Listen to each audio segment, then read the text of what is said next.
Hello all, welcome to most hyped versus actual episode 2.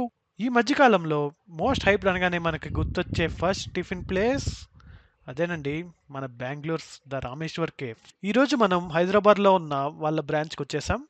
లోపలికి రాగానే place అంతా ఒక మంచి ట్రెడిషనల్ ఫీల్తో ఉంది. క్రౌడ్ కూడా ఎక్కువగానే ఉంది. ఏం ఐటమ్స్ తిందామా అని మేము అలా ఒక లుక్ వేసాం.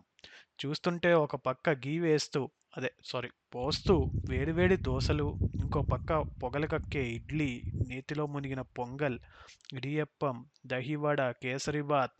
ఆహా! ఆ లిస్ట్ అలా పెద్ద లిస్టే ఉందనుకోండి. ఏం తీసుకోవాలో డిసైడ్ అవ్వడానికి చాలా టైమే పట్టింది. చివరికి మేము రవ్వ మసాలా దోస అండ్ గీ పొడి ఇడ్లీ ట్రై చేసాం. ఇక టేస్ట్ విషయానికొస్తే గీ పొడి ఇడ్లీ స్మూత్‌గా, చిన్న కారప్పొడి అండ్ గీ ఫ్లేవర్‌తో చాలా బావుంది.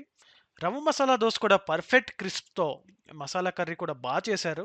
సాంబార్ గురించి స్పెషల్‌గా చెప్పాలి. సాంబార్ అయితే సూపర్ అసలు. 3 టైప్స్ ఆఫ్ చట్నీ ఇచ్చారు. దేనికదే చాలా బావున్నాయి. అండ్ లాస్ట్‌లో ఒక అద్భుతమైన ఫిల్టర్ కాఫీతో ముగించాం. ఫైనల్‌గా ఈజ్ ఇట్ వర్తా అంటే టేస్ట్ అయితే బావుంది కానీ ఐ విల్ నాట్ సే. ఎందుకంటే రేట్స్ ఆర్ టూ ఎక్స్‌పెన్సివ్ అమ్మా. ఓకే దెన్, ఇంకో హైప్డ్ ప్లేస్‌తో ఎపిసోడ్ 3లో మళ్ళీ కలుద్దాం. Keep following us on go mad food and Rome.